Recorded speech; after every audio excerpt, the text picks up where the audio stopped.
네, 오늘 이렇게 너무 귀한 우리 목사님이십니다. 사실은 우리 목사님께서는 한국에서 사역을 하시다가 이제 미국에서 공부하시고 이렇게 미래학자가 되셨는데 원래는 목사님이십니다. 그래서 오늘 예배에 목사님이 이 강단에 서 계신 것이니까 혹시 우리 성도님들 가운데 박사님이 설교를 하고 이 예배에 참여하나 이렇게 생각하시는 분들은 우리 목사님이시라는 것을 다시 한번 좀 이해해 주시면 좋겠습니다. 감사합니다. 네, 이렇게 감사합니다. 그 바쁜 시간 또 이제 곧 미국으로 돌아가신다고 하는데 네네. 이렇게 저희 교회 이렇게 와주셔서 큰 교회도 많을 텐데 또 좋은 아닙니다. 그런 기관도 많을 텐데 저희에게 와주셔서 다시 한번 감사를 드립니다. 네, 고맙습니다. 제가 목사님 책을 많이 봤어요. 고맙습니다. 많이 보면서 제가 많이 배우고 네, 또 제가 이 목회를 개척하면서 교회를 개척하면서도 많은 것들을 좀 인사이트를 얻었던 네, 그런 책이었고 그래서 우리 목사님을 꼭 뵙고 싶었는데 네, 이렇게 가까이 뵙게 돼서 너무 감사합니다. 고맙습니다. 자, 제가 오늘 한 6가지 정도 질문을 제가 가지고 왔어요. 근데 저는 그냥 우리 목사님하고 밤새 이야기하고 싶고 제가 궁금한 게 너무 많아가지고 그 이야기를 다 한번 여쭤보고 싶은 마음이어서 오늘 이런 시간을 마련했는데 첫 번째는 이런 겁니다. 미래학이 뭔지. 네, 저도 사실은 뭐 목사님 책을 읽기 전에는 미래학에 대해서 잘 몰랐고 그러다가 이제 책을 읽으면서 알게 되었는데 미래학이 뭔지 좀 더 우리 성도님들에게 좀 알려주시고 또 왜 사역을 하시다가 그런 미래학자가 되셨는지 네, 스토리도 좀 있으면 좀 말씀해 주시면 감사하겠습니다. 네. 이제 미래학 그러면 이제 많은 분들이 이제 생소해하시죠. 사실 신생학문이고요. 뭐 학문의 역사로 보면 한 50년 조금 네, 넘은 이제 학문입니다. 그래서 미래학은 쉽게 얘기하면 미래의 가능성들에 대해서 연구하는 미래의 변화 가능성들에 대해서 연구하는 그런 학문이고요. 뭐 사회과학 뭐 계열의 학문이다라고 보시면 됩니다. 그런데 이제 뭐 미래학 혹은 뭐 미래 연구 혹은 또 뭐 미래 예측 또 우리가 이렇게 얘기하는데요. 많은 분들이 이제 미래학이나 또 미래 예측 그러면 가장 큰 오해가 이제 예언 혹은 예언자 네. 뭐 이렇게 이제 네. 그 생각을 하십니다. 그리고 또 미래를 예측하는 능력을 뭐 신비적 능력이나 혹은 뭐 사기꾼 아닌가 뭐 이런 이제 오해도 많이 받습니다. 그런데 미래학은 과거 지금까지 그 인류가 쌓아놓은 이제 지식 그리고 뭐 현대는 뭐 빅데이터라든지 혹은 다양한 이제 예측의 도구들 뭐 요새는 인공지능도 그렇고요. 이런 이제 지식과 정보와 또 이런 다양한 도구들을 가지고 미래를 예언하는 건 아니고요. 우리가 이런 것들을 총동원해서 미래의 어떤 모습이 현재나 과거와 비슷한 모습이 무엇일까? 혹은 또 다른 가능성들, 또 다른 변화의 가능성들은 무엇일까라고 저희가 이제 연구하고 그것을 하나의 시나리오 방식으로 이렇게 전달해드리는 이제 그런 이제 그 학문이다라고 보시면 되겠습니다. 그래서 뭐 영어로는 이제 Futures Studies라고 그러거든요. 그러니까 다양한 미래들에 관한 학문적 연구. 뭐 이렇게 생각하시면 될 것 같습니다. 그리고 이제 또 하나는 어떤 분은 이제 미래는 예측할 수 없는 것 아닌가라는 또 그런 이제 질문도 제가 많이 받아요. 저희는 내일 일은 안 몰라요. 그렇죠. 예, 그렇죠. 그런데 이제 미래는 많은 분들이 이제 그 오해하시는 게 미래는 전혀 알 수 없는 것, 혹은 뭐 미래는 텅 빈 공간, 아직 아무것도 만들어지지 않았으니까 뭐 이렇게 생각하시는데요.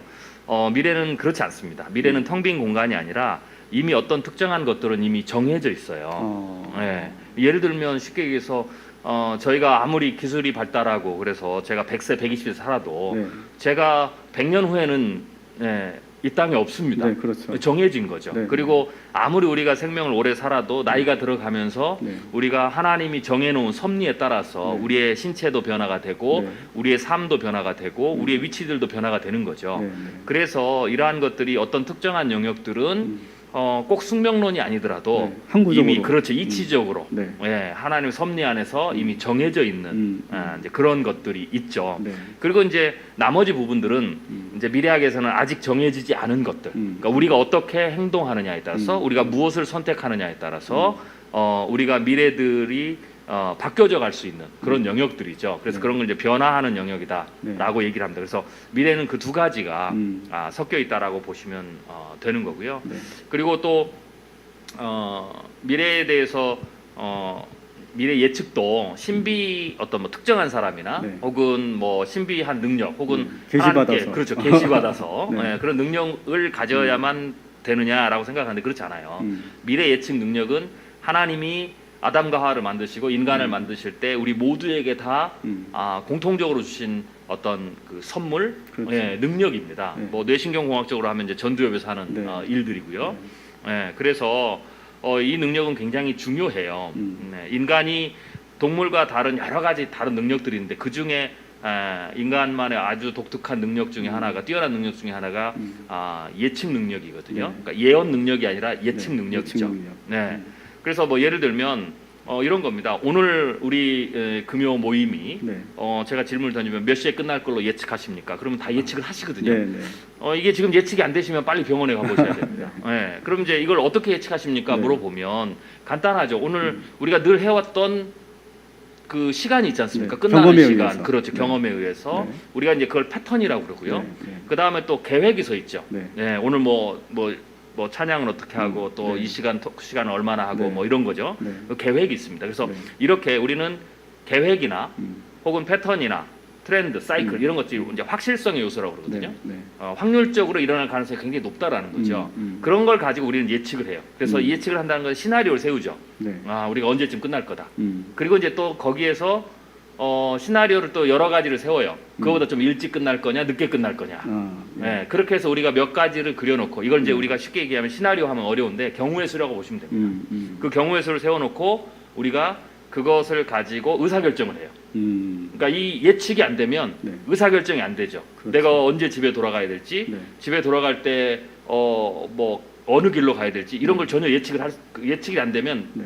결정을 할 수가 없죠. 그러면 네. 사람이 모든 행동을 할 수가 없어요. 그래서 우리는 기본적으로 전부 다 예측을 합니다. 그래서 미래학에서는 이러한 예측 능력을 조금 더 과학적으로 조금 더 숙련되게 해서 좀 더 폭넓은 영역에서 이 예측 영역들을 예측의 능력들을 사용한다라고 네. 보시면 되겠습니다. 네. 네.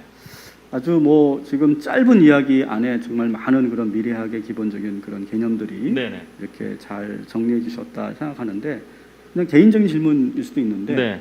근데 왜 목사님이 미래학을 공부하셨는데 짧게만 좀 말씀해 주시면. 네, 제가 이 미래학을 공부한 거는요. 사실 목회를 하다가 제가 미국에 유학을 갔습니다. 2000년대 미국에 유학을 갔는데 제가 이제 미국 유학 가기 전에는 제가 교회 교육사를 굉장히 오래 했어요. 네. 교회사 전공이시군요. 아닙니다. 그냥 교회사 전공은 아니고 그냥 뭐 충신에서 제가 그 목사 안수 받고 이제 교회 교육 쪽에 교회 교육 쪽에 제가 사역을 오래 했는데 주일학교 사역을 청소년 사역도 그렇고요. 우리가 이제 여름 성경학교나 수련회 때 아이들 이렇게 같이 집회하고 그러면 기도하고 주로 많이 저희들이 이제 젊은 사역자들이 던지는 메시지가 혹은 질문이 비전이 뭐냐, 네. 꿈이 뭐냐를 물어보잖아요. 네. 그래서 저는 이제 그 질문을 뭐 동일하게 던지죠. 그럼 이제 아이들이 은혜 받고 막 이러면 뭐 나는 요셉처럼 될래요, 뭐 나는 다윗처럼 될래요, 나는 어떤 사람이 될래요, 뭐 이렇게 이제 꿈을 그렇죠. 얘기하거든요. 이제 그리고 은혜 받고 돌아간단 말이죠. 그리고 이제 한 일주일쯤 지나서 애들이 와서 이제 그때부터 묻기 시작해요. 내가 전사님, 목사님, 제가 이렇게 꿈을 꿨는데 꿈을 품었는데 그 다음에 어떻게 됩니까? 이걸 이루려면. 그래서 이제 그런 질문을 받으면 제가 이런 답을 해줬었어요. 기도해라. 기도하면 언젠가는 하나님이 이루어 주실 거다. 네. 분명히 맞는 교과서적인 답이거든요. 네. 근데 어느 날 제가 그 깨닫는 게 너는 왜 그것밖에 답을 못 해주냐. 네. 어느 기도해라 그러면 언젠가 이루어 주실 거다. 이 말 거꾸로 하면 이루어 주실 때까지 기도해라 라는 건데 이 아이들이 그 꿈을 이루는 데까지 시간이 수십 년이 걸릴 텐데 이런 질문이 든 거예요. 그래서 그래도 내가 리더인데 애들을 지도하고 하는 리더인데 내가 왜 여기까지밖에 얘기를 못 해줄까? 그런 고민을 늘 가지고 있었어요. 네, 그때는 답을 못 찾았죠. 근데 이제 제가 미국에 유학을 가서 미래학이라는 학문을 만나고 저도 그때는 미래학이 무슨 학문인지 몰랐죠. 네. 네. 그런데 어쩌든지 학문이 미래학이지 않습니까? 네. 네. 그래서 내가 저걸 공부를 하면 무언가 한 발 더 나가는 미래가 뭔지에 대해서 공부를 하는 학문이라고 그러니까 네. 네. 아무래도 그게 애들의 꿈과 진로와 연결돼 있으니까 뭔가 하나라도 더 나은 조언을 해줄 수 있겠다라는 생각으로 제가 미래학을 그때부터 공부하게 됐죠. 또 어쨌든 사실은 신학을 공부한 사람이 또 목회를 했던 분이 이 사회과학 분야잖아요. 네네. 그리고 사회과학 분야고 통계와 데이터를 다루고 네. 그러면 이제 결국 숫자와 또 친해져야 되고 네네. 그런 부분이 상당히 어려우셨을 텐데 예, 쉽지는 않죠. 네. 네. 그런 것들을 해내셨던 게 정말 대단하십니다. 뭐 결과론적으로는 해낸 건데요. 네. 사실 굉장히 오랫동안 공부를 해야 됐습니다. 네, 지금도 끊임없이 새로운 어떤 영역이나 학문을 이제 공부를 해야 되고요. 또 미래 예측이라는 게 단순히 경제 하나만 알아서 혹은 사람에 대해서만 알아서가 아니라 굉장히 많은 분야를 통섭적으로 그렇죠. 알아야 되는, 통섭적으로 해야 됩니다. 왜냐하면 그게 실제 작동하는 세상이니까요. 그래서 끊임없이 계속해서 이제 공부를 해 나가는 거죠. 그래서 평생 공부하는 평생. 그런 학문이라고 보시면 됩니다. 하여튼 뭐 저도 미래학 하면 이렇게 왠지 저도 이렇게 가슴이 떨리고 더 공부하고 싶은 그런 마음이 있는데 저는 숫자에 좀 약해가지고 어쨌든 저는 네. 목사님과 같은 그런 분들을 통해서 저는 많은 아이디어를 얻고 있는데요. 근데 자 그렇다면 미래학이 우리 기독교 생활에 얼마나 필요할까요? 저는 일단 두 가지로 말씀을 드리고 싶은데요. 하나는 우리에게 그러니까 미래학 혹은 미래연구, 미래예측이라는 게 우리에게 필요한 거기 때문에 저는 하나님이 우리 인간 모두에게 능력을 주셨다고 생각이 돼요. 정확히 하면 기능을 주신 거죠. 그렇죠. 예, 두뇌의 기본적인 자격이니까요. 그래서 미래 예측을 또 미래 연구를 하는 것은 우리가 당연히 해야 될 것. 당연히. 예, 이제 그렇게 생각이 되고요. 두 번째로는 조금 이걸 이제 제가 기독교적으로 조금 바꿔서 설명을 이해할 수 있게 표현을 하면 이게 왜 우리에게 필요하느냐. 특별히 변화의 시대, 위기의 시대에는 이게 훨씬 더 많이 필요합니다. 저는 이제 이것을 비유를 어떻게 하냐면 요셉의 예를 들어요. 네. 요셉이 하는 일이 사실은 하나님께서 7년의 풍년과 7년의 흉년에 대해서 꿈을 꾸게 하시고 또 거기에 대해서 꿈을 해석해 주게 하셨지만 결국은 요셉이 하는 일이 다가오는 미래, 위기와 기회를 애굽의 통치자로서 애굽의 국무총리로서 잘 준비하고 그렇죠. 그리고 그 준비해서 그 위기와 기회가 왔을 때 특별히 위기가 왔을 때 수많은 사람들을 구원할 수 있는 그런 역할들을 했거든요. 그래서 저는 그걸 요셉의 통찰력이라고 그러는데 우리가 크리스찬들이 역시 지금 위기의 시대, 코로나19도 그렇고요, 한국의 변화도 그렇고요, 전 세계가 여러 가지 그 위기들이 있죠. 그러니까 이때에 특별히 교회와 성도들이 요셉의 통찰력처럼 미래를 잘 준비하는 지혜들을 얻어서 나아가야 되죠. 그런 면에서는 그 지혜가 우리가 계시를 받지 않는 한 하나님 우리에게 모두 주신 그 능력을 가지고 우리가 얼마든지 지혜를 잘 발휘할 수가 있는 거죠. 네.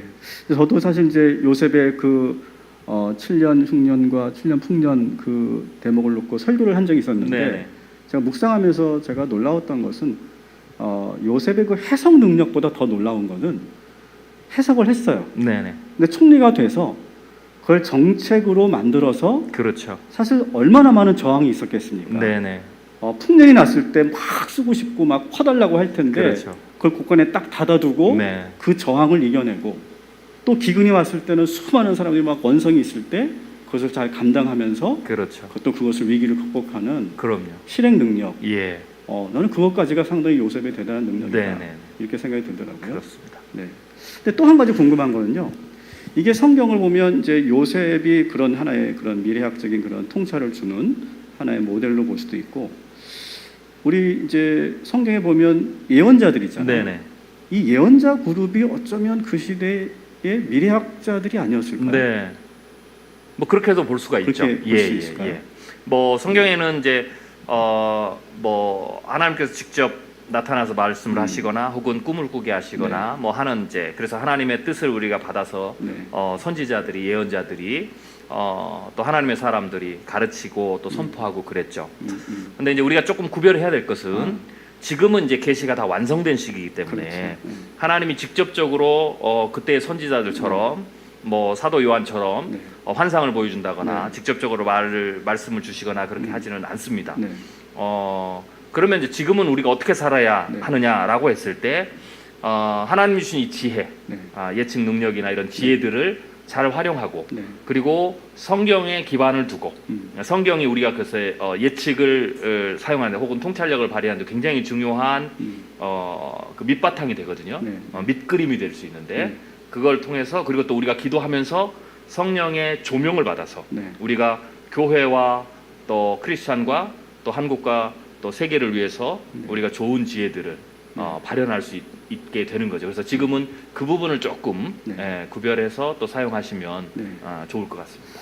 지금 사실은 우리 한국교회에서 일반적으로 가르치고 네. 또 갖고 있는 성도님들의 생각은 아까도 제가 그 가사를 얘기했지만 내일 일은 안 모른다. 그리고 미래는 하나님의 영역이니까 우리는 그저 기도하고 기다리고 하나님의 인도하심만 받으면 되지. 네네. 그 이성이라고 하는 그런 능력을 가지고 미래를 예측하는 것이 과연 신앙적인가? 이것도 하나의 인본주의적인 그런 것이 아닌가? 또 인간의 어떤 그런 자아적인 그런 맥락에서 뭔가 이루려고 하는 그런 욕망에서 나오는 것이 아닌가? 그런 또 비판을 또 할 수 있지 않을까 생각이 듭니다. 충분히 그럴 수 있죠. 사실 저도 처음에는 이제 그런 고민을 좀 많이 했습니다. 저도 이제 목회자이고 또 성경을 연구하는 학자이고 하다 보니까 과연 그 차이는 뭘까? 근데 저는 이제 뭐 나름대로 다 해석이 다르겠지만 저는 개인적으로 그렇게 좀 정리를 했습니다. 성경에는 이제 내일 일에 대해서 염려하지 말라. 네. 뭐 이렇게 이제 이렇게 말씀을 하시죠. 네. 저는 그것을 이렇게 생각을 했어요. 미래 예측을 하든 네. 하지 않든 네.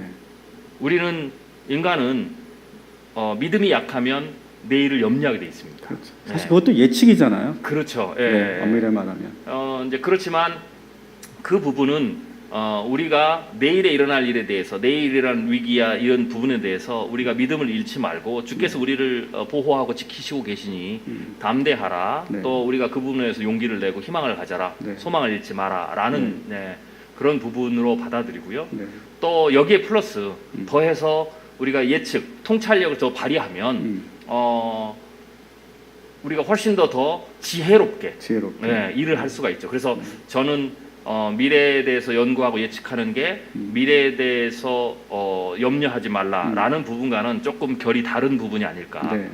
왜냐하면 미래를 내가 예측하든 예측하지 않든 염려하는 사람이 있고요. 그러니까 미래를 예측해도 염려하는 사람이 있습니다. 그래서 예측했기 때문에 염려할 수도 있어요. 그럴 수도 있지만 예측을 쉽게 해서 미래 연구를 하지 않더라도 우리는 기본적으로 예측을 하고 있기 때문에 어찌 보면 쓸데없는 염려가 되죠. 그러니까 이렇게 보면 됩니다. 미래 예측을 조금 통찰력을 조금 더 발휘하면 미래에 대해서 좀 더 분명하게 위기와 기회를 분별할 수 있어요.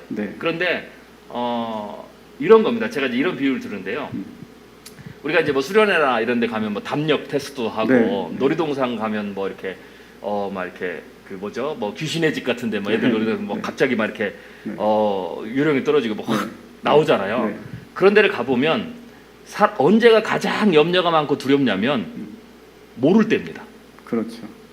오히려. 그런데 알잖아요. 그러면 갑자기 뭐 확 튀어나왔는데 그게 뭐 마네킹이고 이러면 그때부터는 놀라지도 않아요. 염려하지도 않고요. 오히려 더 담대해집니다. 저는 오히려 우리가 미래에 대해서 하나님이 주신 지혜들을 더 잘 사용하지 않기 때문에 미래를 더 두려워하는 거다. 그렇죠. 더 걱정하는 거다.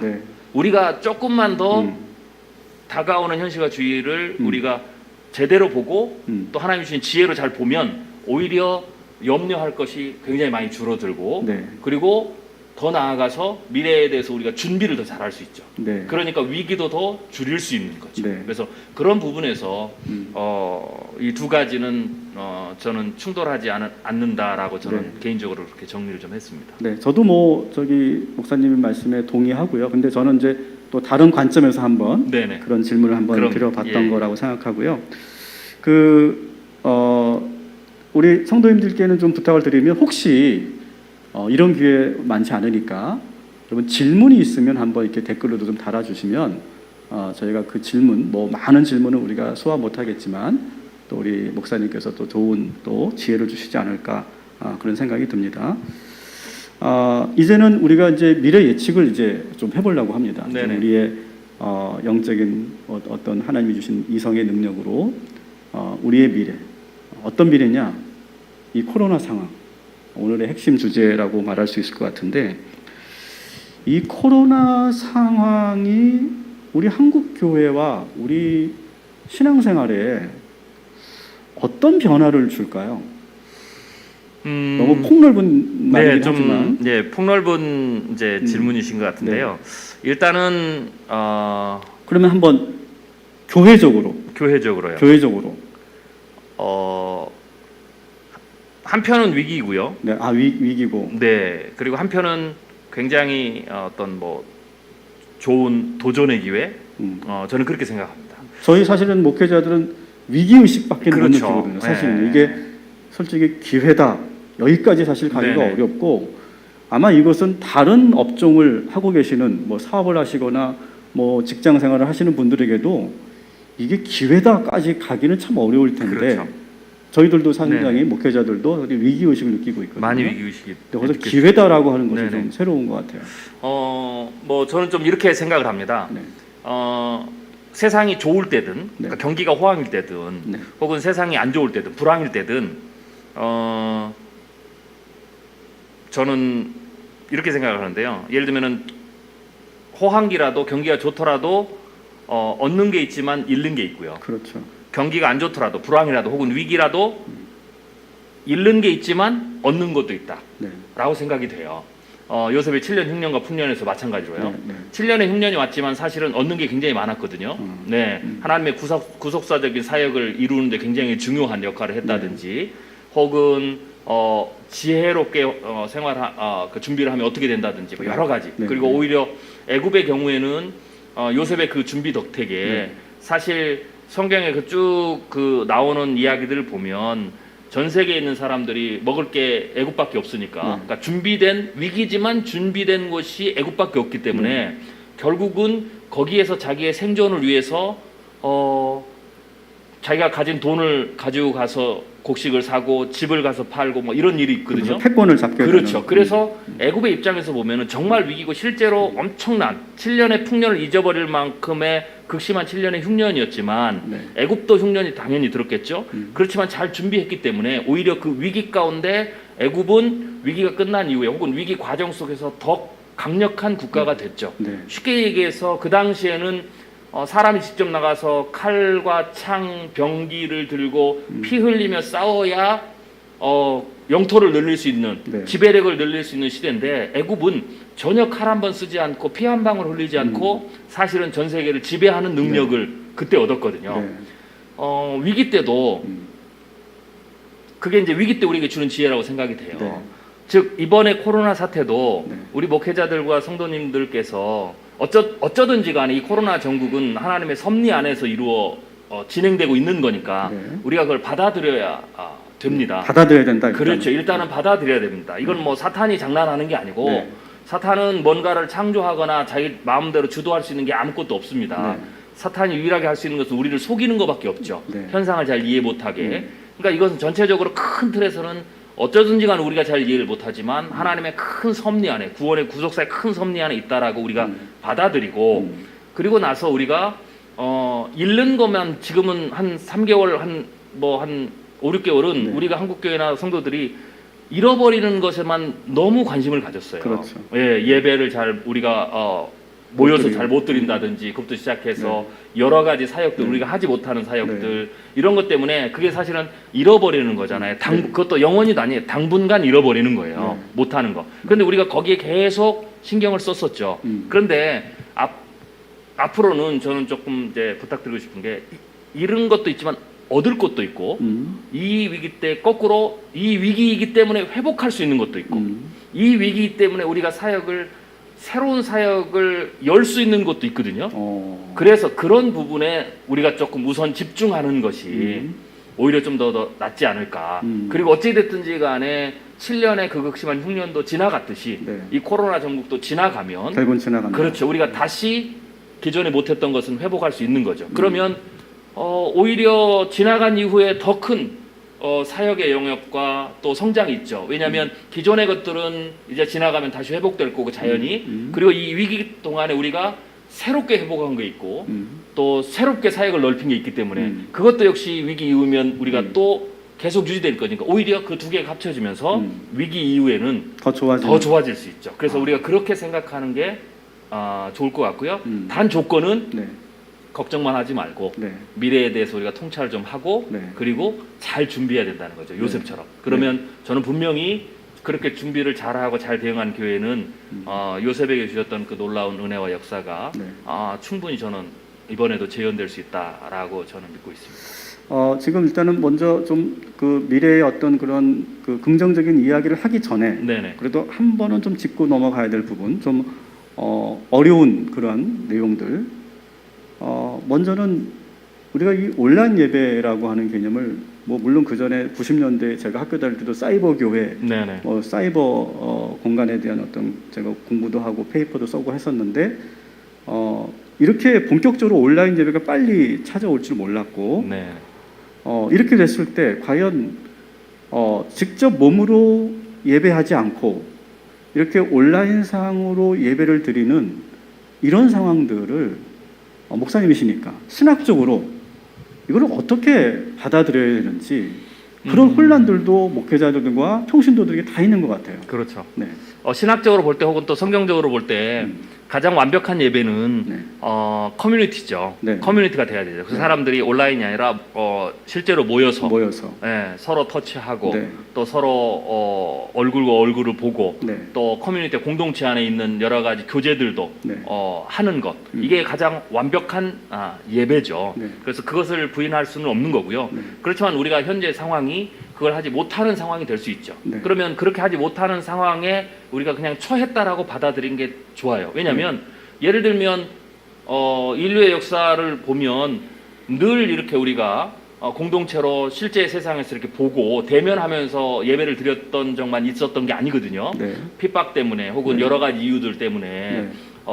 떨어져서 비대면 상황에 처해 있다든지 네. 뭐 이런 경우가 굉장히 많이 있었어요. 역사적으로 더 그렇죠. 많을 수도 있겠죠. 그렇죠. 네. 그때에도 그들이 예배를 드렸다라는 거죠. 그래서 어쩌든지 간에 예배를 드릴 수 있는 방법이 좀 있고 왜냐하면 이건 조금 상황이 다른 겁니다. 우리가 충분히 현실 세계에서 얼굴과 얼굴 대면하면서 예배 드릴 수 있는 환경인데도 불구하고 내가 이렇게 간다면 그렇지 간다면 이거는 조금 분명히 우리가 따져봐야 될 문제지만 네.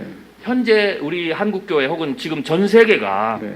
전체적으로 지금 그런 상황에 처해 있다라는 거죠. 네. 위급한 상황, 긴급한 상황. 네. 그러면 이 상황에서 우리가 이 상황을 받아들이면서 이 안에서도 또 하나님께서 우리에게 하나님의 은혜를 주실 수 있는, 받을 수 있는, 함께 누릴 수 있는 방법이 있다라고 네. 생각하고 저는 그 부분에 집중하는 것이 현재로서는 좋고요. 만약 그렇게 본다면 이런 상황 자체가 그다지 비성경적이지는 않다. 왜냐하면 우리가 의도해서 만든 환경이 아니기 때문에. 의도해서 만든 게 아니기 그렇죠. 때문에. 네.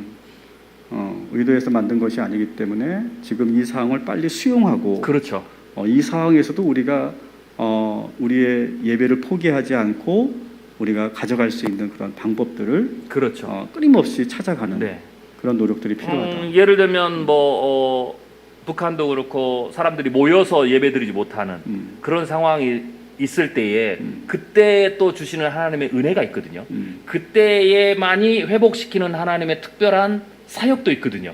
그래서 우리가 이번 상황을 그렇게 좀 받아들이면 좀 낫지 않을까. 음. 그리고 나서 이거를 이게 맞느냐 틀리냐 계속 논쟁하거나 네. 그거 가지고 서로 막 싸움을 하는 네. 그런 경우도 것보다는, 많죠, 지금. 그렇죠. 네. 그런 거 말고 네. 이 안에서 주시는, 이 안에서 하나님 회복시키시는 새로운 은혜와 사역이 있다라고 생각하고 거기에 좀 더 집중하는 것이 저는 훨씬 더 교회에 유익하지 않을까 네. 그렇게 생각이 됩니다. 네, 감사합니다. 일단 예배 문제가 그렇고요. 또 한 가지 문제는 이렇게 그 서로 만나지 못하고 우리가 공동체성을 사실은 잃어버리는 그러한 현실, 또 언택트가 되는 그런 상황 속에서 점점점 우리 성도들 간의 그런 끈끈한 그런 사랑과 그런 관계성들이 오히려 문제가 되고 그러므로 인해서 교회 공동체성이 약화되면서 심지어는 교회 존속도 상당히 어려워지게 되는, 그래서 개인의 영성으로 빠져간다든지 네.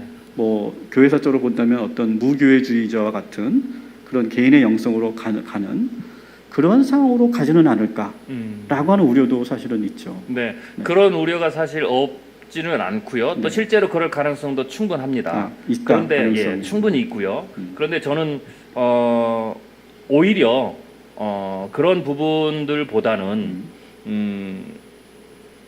뭐 이제 이 비대면 상황을 어떻게 하느냐가 이제 중요한데, 그게 전제로 됐을 때에는 오히려 이런 상황 자체에서도 오히려 더 그런 부분들이 뭐 해소되거나 혹은 더 좋아지는, 뭐 예를 들면 좀 더 쉽게 제가 너무 말을 제가 조심해서 하는 것 같은데 그냥 편안하게 하겠습니다. 편안하게 예를 드리겠습니다. 네네네. 주말 부부 해보시면 아시잖아요. 네, 주말 부부. 네. 네, 주말 부부를 하거나 네. 저도 지금 미국에 가족이 있고 제 그 와이프하고 아내하고 아이들하고 한 달 넘게 떨어져 있거든요. 네. 저희는 서로 사랑하는 가족이기 때문에요. 한 달 정도 떨어져 있다고 해서 네. 사랑이 식지 않습니다. 아, 오히려 네. 떨어져 있기 때문에 네. 더 보고 싶은 거예요. 아, 그리고 가면 저는 이제 다음 주 월요일 가는데요. 네. 정말 가슴이 설레요. 네. 네, 사랑하는 사람들 볼 수 있다고. 네. 그리고 만나서도 그러한 감정들이 꽤 오래 갈 거라고 생각이 돼요. 저는 교회가 아까도 말씀드렸지만 가장 완벽한 완벽한 예배 혹은 완벽한 은혜는 커뮤니티 안에서 이루어지는 겁니다. 네. 그래서 아무리 언택트 상황에서 온라인으로 예배 드린 게 은혜를 받아도 사람들은 은혜를 받을수록 더 완벽한 은혜를 원하거든요. 네. 네. 그렇기 때문에 그 사람들이 끊임없이 함께 실제로 모이는 공동체를 더 원하게 된다. 네. 그래서 지금 성도들이 떨어져 있지만 네. 저는 이 떨어져 있는 기간에, 이 언택트 기간에 그 안에서도 네. 어느 정도의 그 예배라든지 성도의 뭐 교류가 있으면 저는 오히려 더 우리가 이래서 정말 공동체가 소중했던 거구나. 네. 왜냐하면 늘 같이 모였을 때는 공동체 소중함을 솔직히 저도 네. 잊어버리고 살거든요. 네. 우리가 뭐 늘 모이니까 네. 뭐 저 집사님하고 목사님하고 뭐 늘 보던 얼굴인데 네. 그렇지만 떨어져 있으면 사실 그것의 소중함을 네. 회복하게 되거든요. 네. 그래서 저는 이 부분이 저는 충분히 더 성도들이 더 갈망하는 모이기를 더 갈망하게 되고 사람들을 더 보게 되는 그래서 코로나 이후가 되면 더 오히려 저는 그 예배의 감격이 2배, 3배 더 커질 거라고 봅니다. 그래서 그러한 것들이 있기 때문에 네. 저는 이게 조금 길어지더라도 사람들이 교회를 이탈하거나 아니면 이제 나는 이제 온라인 예배가 좋으니까 앞으로 나는 코로나 이후에도 나는 안 모일 거야. 네. 그래도 충분해라고 저는 거의 그렇게 하지 않을 거라고 보고요. 네. 실제로 만약 그 상황에서 그렇게 하는 분이라면 평상시에도 네. 네, 네. 교회에 나오는 것에 대해서 부담을 느끼거나 네. 혹은 그냥 가난한 성도처럼 네. 어떤 이유에든지 그렇게 할 수밖에 없는 저는 분들이었다고 생각이 돼요. 그래서 그런 부분은 크게 저는 염려하지 않으셔도 된다라는 그러니까 생각이. 이제 그런 생각을 들은 것 같아요. 목사님 말씀 들으면서 이런 상황이 되고 언택트 상황이 되면 교회뿐만 아니라 가장 치명적인 그런 피해를 입을 곳이죠. 백화점 네네. 혹은 콘서트. 저는 그런 것이 네네. 아닐까 생각을 하는데 지금 막 들으면서 드는 생각은 오히려 그렇게 언택트 시대가 되면서 백화점이 정말 사라질 거냐?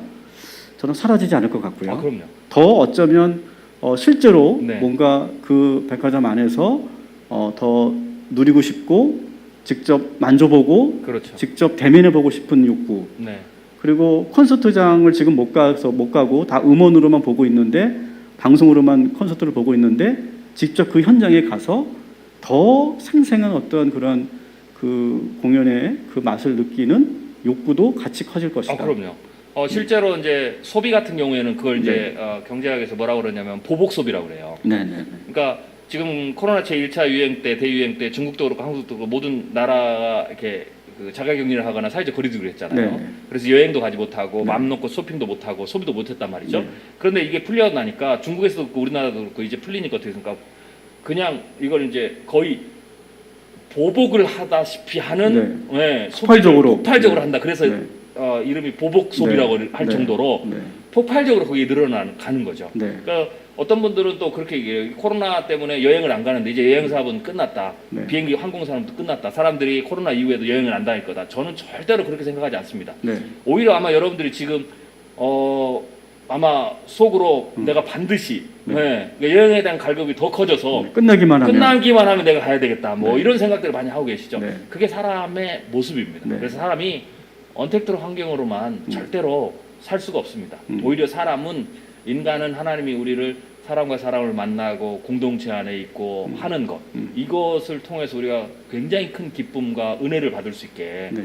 만족을 누릴 수 있게 했거든요. 네. 그래서 저는 교회도 예배도 분명히 코로나19가 뭐 오래 좀 가겠지만 그 이후에 우리가 교회가 뭐 무너지거나 예배가 없어지거나 하는 일은 절대 일어나지 않고 오히려 코로나19가 끝나고 한동안은 예배 감격이 한국교회 전체의 대부분의 교회에서 아마 넘쳐나는 네. 그런 어떤 시기가 올 거다라고 저는 생각합니다. 그리고 사실 그러한 오프라인 예배에서의 그런 감격과 더 뜨거운 그런 영성을 경험할 수 있는 예배를 또 지금 우리 사역자들 지금 이럴 때 네네. 더 준비하고 그럼요. 또 기획하고 기도하는 그렇죠. 네. 그래서 이전에 막 전통적으로 이렇게 드려왔던 예배가 아닌 어떤 새로운 형식의 오프라인 예배가 그럼요. 시작될 수 있는 네네. 그런 계기가 될 수도 있겠다. 그렇죠. 그런 생각도 좀 드는 것 네네. 같아요. 그래서 그 전까지는 우리가 좀 아쉽고 좀 그렇지만 그걸 기다리고요. 그 이전에는 하나님이 주신 새로운 환경, 비대면 이 환경에서 우리가 그러면 대면의 환경에서 잃어버렸던 게 굉장히 많거든요.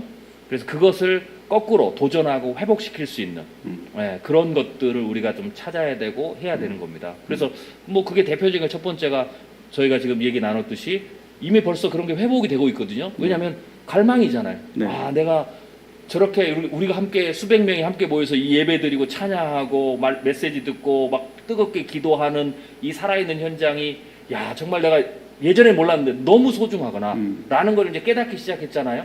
그거부터가 지금 회복입니다. 네. 그래서 그런 어떤 회복할 것, 또 새롭게 더 확장해야 될 사역 이런 부분들을 이제는 거기에 집중해서 네. 우리가 남은 코로나19 전국을 좀 갔으면 좋겠다라는 생각입니다. 지금 이제 코로나가 길어지면서 사실은 사회적으로 코로나 블루라고 하는 개념이 만들어지면서 많은 분들이 지금 우울해지고 미래에 대해서 암울하게 생각하고 그러면서 마음이 어려운 그런 사람들이 참 많다고 하는데 저는 목사님하고 대화를 나누면서 저도 약간은 그럴 수 있었는데 네네. 계속 긍정적인 어떤 생각을 자꾸 하게 하고 계속 저의 아이디어를 계속 이렇게 떠오르게 하는 그런 네네. 부분이 있어서 너무 이렇게 좋은 시간인 것 같습니다. 고맙습니다. 근데 한번 좀 어떻게 보면 이게 신학적인 부분이어서 네네. 좀 난처할 수도 있을 것 같은데 그래도 한번 이건 꼭 여쭤보고 싶었던 건데 뭐냐면 제가 이제 그 미국의 미래학자 레너드 스윗 박사님의 그 책에 보면 이주민과 토착민 그런 이야기가 나오더라고요.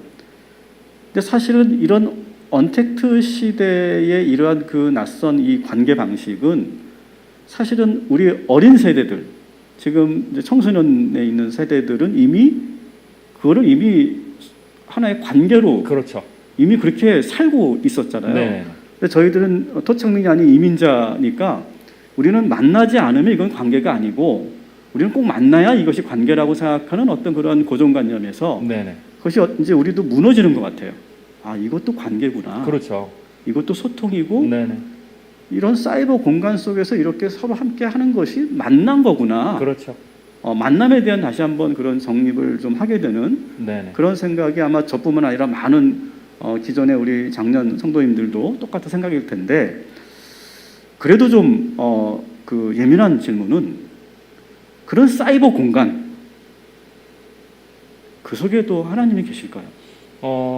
일단 두 가지를 제가 말씀드리고 싶은데. 왜냐하면 이런 부분을 놓고 이제 많은 목사님 그렇죠. 신학자들이 네네. 그 랜선에는 하나님이 안 계신다. 아, 네. 그렇게 분명하게 하시는 분들도 계시거든요. 두 가지를 제가 말씀드리고 싶은데요. 하나는 지금 이제 목사님께서 말씀하신 대로 그것도 지금 회복입니다. 네. 그러니까 지금까지는 우리가 그 코로나 전국에서 뭐 유튜브를 통해서나 혹은 뭐 화상을 통해서나 연택도 환경에서 예배를 들어보기 전에는 저도 그랬어요. 그렇게 거기서 막 이렇게 젊은 아이들은 그렇게 예배 실황을 보고 제가 놀라웠던 것은 젊은 친구인데 찬양 집회를 틀어놓고요. 막 손을 들고 자기 방에서 막 찬양하고 울면서 기도를 하더라고요. 정말 저는 낯설었거든요. 야, 저게 지금 은혜를 받을 수 있는가. 네. 저도 코로나 전국 이전에는 그렇게 생각했어요. 아마 대부분의 기성세대들이 그럴 거예요. 그렇죠. 왜냐면 우리는 그런 환경에서 예배를 들어본 적이 없고 그렇죠. 우리의 선입관은 이미 그렇게 돼 있거든요. 네. 그런데 이번에 아마 많이 깨졌을 거예요. 네. 예. 처음에는 어쩔 수 없이 들이다가 나중에 가다 보니까 여기서도 은혜가 되는구나. 은혜를 된다. 받을 수 있구나. 왜냐면 동일하게 메시지가 들려지고 동일하게 찬양을 하고 처음에는 그 환경이 어색했지만 우리가 어쩔 수 없이 그 환경에서 계속 가야 된다면 그걸 받아들이기 시작하면 인간은 그 환경 안에서도 하나님을 찾고 은혜를 받고 찬양을 하고 기도를 할 수 있는 방법들을 맞춰 나가거든요. 그러다 보면 우리가 또 은혜를 받는 거죠. 그래서 저는 이것 자체가 굉장히 중요한 우리의 새로운 발견과 새로운 변화라고 봐요. 즉 이건 뭐냐, 목사님 말씀하신 대로 이러한 환경에 훨씬 더 익숙한 혹은 이러한 환경, 우리로 보면 이런 비대면 환경에 소통이라는 관점에서 보면 우리 기성세대들은 어쩌면 90대 10 혹은 99대 1 정도로 비대면을 우리의 소통의 도구로 썼을 거예요. 네. 그런데 점점점 우리 젊은 세대들 내려가거나 혹은 지금의 유아 세대 혹은 다음에 태어날 세대들은 이 비대면 환경이 점점점 올라온다는 거죠. 네. 최소한 5대5 정도는 네. 혹은 6대4 정도로 더 커질 수도 네. 있는 거죠. 왜냐하면 사회의 발전이 이걸 이제 가상의 세계, 가상의 공간이라고 하는데 이 가상의 세계와 가상의 공간이 점점점 넓어지고 점점점 가상의 공간에서 우리가 뭐 얘기하는 글을 올리고 채팅만 하는 것이 아니라 앞으로 나오는 가상의 환경은 거기에서 소통을 하고 이미 소통은 시작이 됐고요. 거기서 경제 활동도 하고 여러 가지 라이프스타일도 하고 정치적 활동을 하고 그런 공간으로 변화되는 거죠. 네. 그 말은 뭐냐면 가상의 세계가 그들에게는 그냥 실제 살아가는 공간이에요. 그리고 소통의 통로죠. 네, 마치 이 방에서 저 방으로 넘어가는 거죠. 가상과 실제가 아니라 그렇죠. 이거 자체가 다 그렇죠. 실제의 그렇죠. 한 영역이다. 그런 이제 공간이죠. 그렇게 봤을 때는 그 자체를 공간이라는 개념으로 우리가 받아들이면 그 안에 하나님이 존재하시느냐 안 하느냐는 사실 질문이 방향이 잘못된 거예요. 그 공간이 있더라도 결국은 사람이 소통을 하는 거거든요. 네. 그래서 하나님이 그 공간을 통해서 우리에게도 하나님을 생각할 수 있게 하고 하나님을 만날 수 있게 하고 하나님을 전할 수 있게 하고 하나님의 메시지를 들을 수 있게 하고 하나님의 사랑을 서로 실천할 수 있게 하는 거죠. 네. 그렇게 본다면 우리는 그 공간 안에서도 얼마든지 하나님이 역사하실 수 있다라고 우리는 아마 점점점 그것을 깨달아가는 게 될 거고요. 네. 코로나19가 그것을 상당히 좀 앞당겨 준 겁니다. 우리에게 그 경험을. 네. 네, 그래서 저는 뭐 신학적으로 뭐 정립해야 될 부분이 많이 있겠지만 네, 앞으로 네. 그러나 분명히 그 부분도 우리의 교회라는 영역으로 하나님 나라라는 영역으로 저는 충분히 들어올 수 있다. 네, 라고 보는 겁니다. 좋은 그런 말씀이신 것 같습니다. 그럼에도 불구하고 제가 계속 이제 네. 그럼에도 불구하고 하면서 질문을 던지고 있는데 괜찮습니다. 자 이렇게 우리가 그러면 이제 사실은 이렇게 이제 열어주고 수용해주고 새로운 어떤 가능성을 얘기하고 다 좋습니다. 자 그런데 이제 이 코로나 상황이 이제 끝났어요. 근데 성도들이 여기에 익숙해져 있다고요 이미. 아마 이제 그걸 이미 느끼시는 아마 우리 성도님들도 계실 텐데. 그래서 나는 이번 주는 그냥 나는 온라인 예배 드릴래. 그냥 뭐 어디 여행 가는데 차 안에서 그냥 예배 드리지 뭐. 이제 이런 식으로 이렇게 가는 상황을 우리가 부작용으로 봐야 될지 이것조차도 우리를 열어놔야 될지 사실 이런 것도 사실은 그렇죠. 여전히 염려가 해결해야 되죠. 될 문제인 네. 것 같아요. 그 부분은 저는 이렇게 생각합니다. 그러니까 그러한 상황이 분명히 예측이 됩니다. 네. 그렇기 때문에 아까 제가 처음에 말씀드린 예측을 하는 이유는 음. 대비하고 준비하기 위한 거거든요. 네. 그래서 저는 이제 한국 교회가 그 부분도 이제 준비를 해야 된다, 대비를 해야 된다고 생각이 돼요. 우리가 대비하지 않으면 그런 성도들이 더 늘어날 겁니다. 네. 네. 그러면 이제 우리가 그럼 어떻게 대비해야 되느냐? 이제는 이제 비대면 환경에서 유튜브나 이런 걸 통해서 온라인으로 예배를 드렸죠. 그러면은 이제 그 나름대로의 어떤 가치 혹은 효과성 뭐 이런 것들이 이제 체험하게 된 거죠.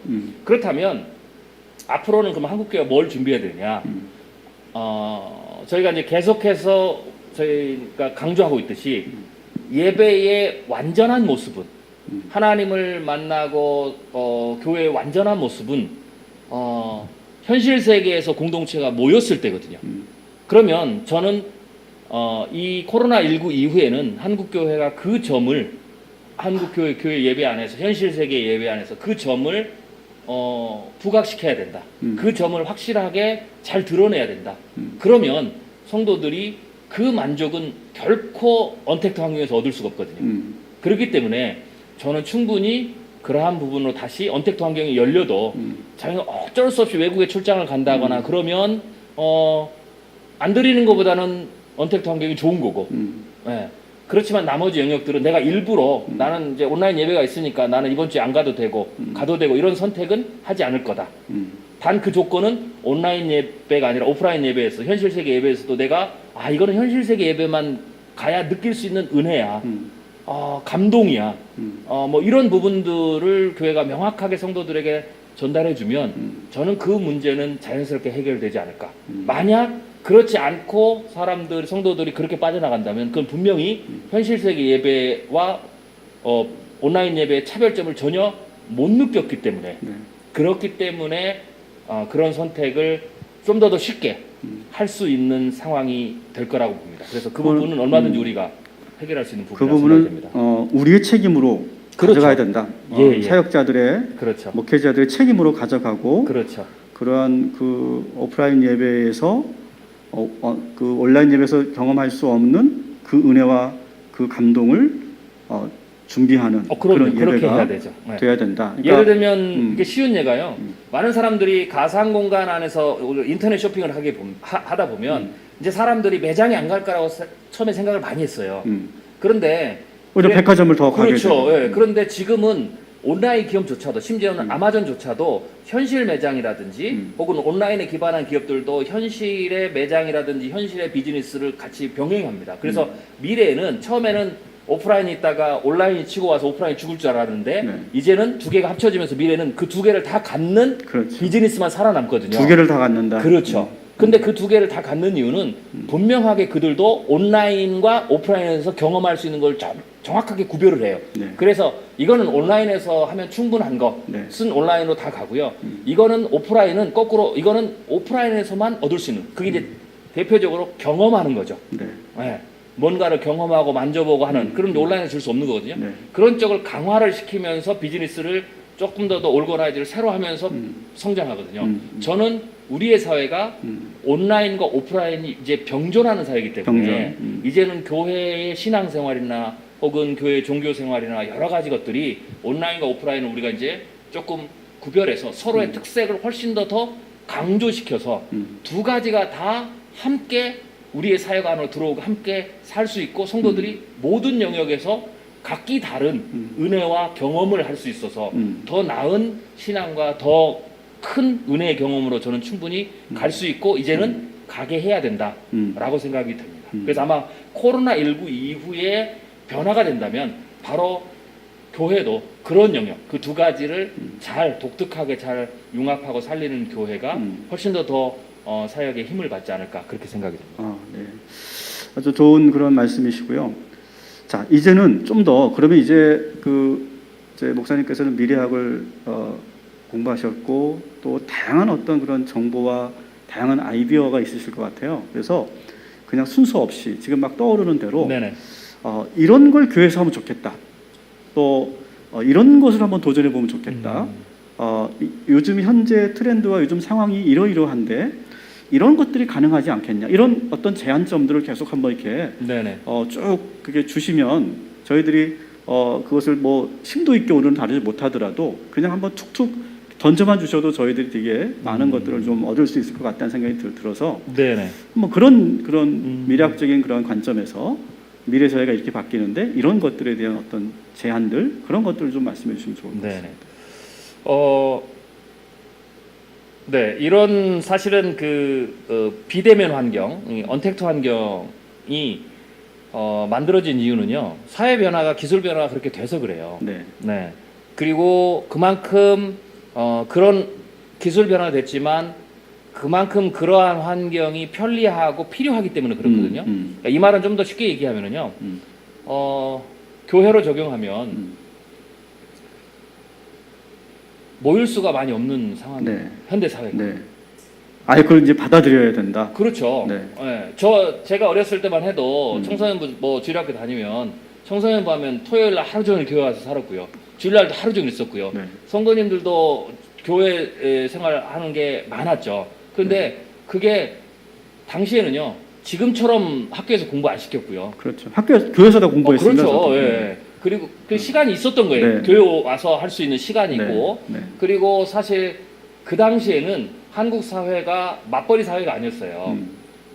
두 부부 중에 한 사람만 일하고 네. 그래서 가정을 먹여 살릴 수 있는. 네.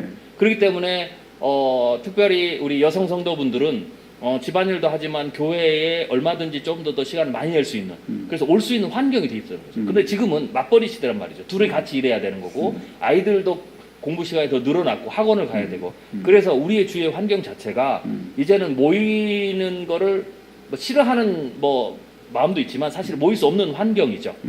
그런데 이런 환경 속에서 이 비대면 언택트라는 이 환경이 만들어지면서 이것을 가장 저는 이렇게 뭐라고 하냐면 이것의 가장 큰 장점은 시간과 공간을 초월할 수 있다.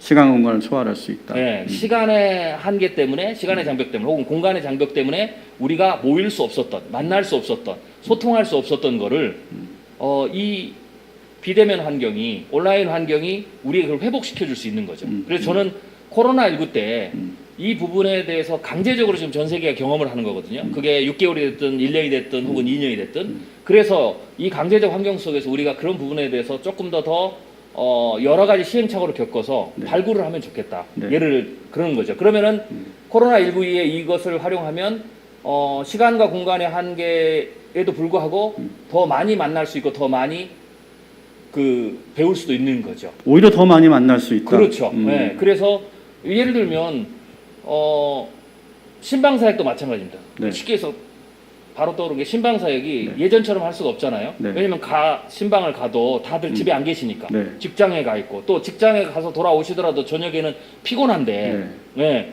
목사님이 또 오시면은 현실 세계에서는 굉장히 준비해야 치워야 되고. 되거든요. 네. 옷도 다 해야 되고 네. 이게 그러거든요. 그러니까 그런 저런 걸 다 생각하면 사실은 신방을 받기가 굉장히 부담스러워요. 네. 그래서 점점점 신방을 하지 않는 그런 상황이 되죠. 그렇죠. 그런데 이게 비대면 언택트 환경이면 아주 쉽거든요. 네. 쉽게 얘기해서 내가 방을 치우지 않아도 네. 배경 화면을 네. 예, 이미지로 놓으면 네. 파리로 딱 보이거든요. 위에 놓으면 되죠. 그렇죠. 예. 그래서 얼마든지 손쉽게 내가 특별하게 더 많이 준비를 하지 않아도 뭐 최소한 뭐 화장 정도만 하고라도 얼마든지 사역자를 만날 수가 있고 또 모바일 환경이니까 아이들 같은 경우에도 학교에 찾아가기도 힘들고 또 아이들의 또 시간을 맞추기도 힘들고 또 그렇게 되면 그 많은 아이들을 만나려면 전사님 목사님들이 또 가야 되잖아요. 그 시간 도로에서 몇 시간씩 허비해야 되고 그런데 모바일 환경이면 언제든지 짧은 시간 안에 모든 아이들을 다 만날 수 있죠.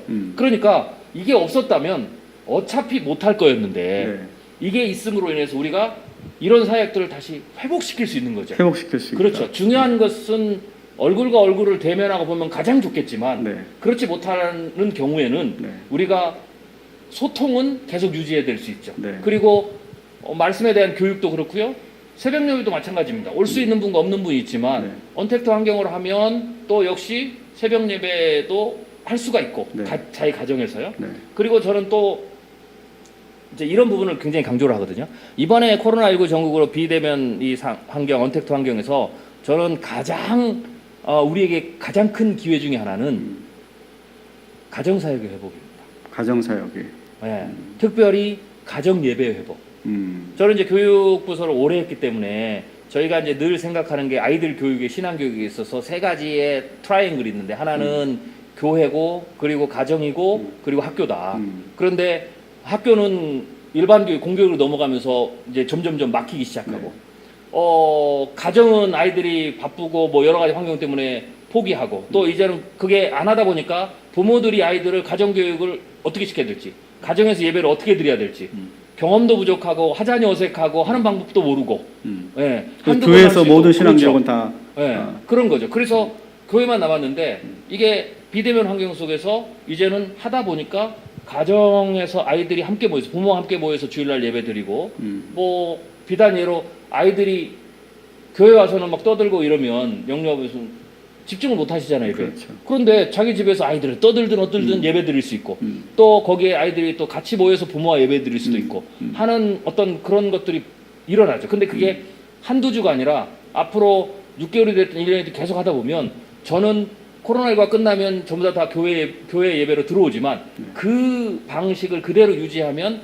가정 예배를 계속 할 수 있다는 거죠. 가정 예배가 살 수 있다. 예. 사실 가정 예배를 회복하는데 가장 큰 걸림돌은 저는 그렇게 생각하거든요. 뭐냐면 익숙하지 않은 거예요. 그렇죠. 워낙 안 했었기 때문에. 네.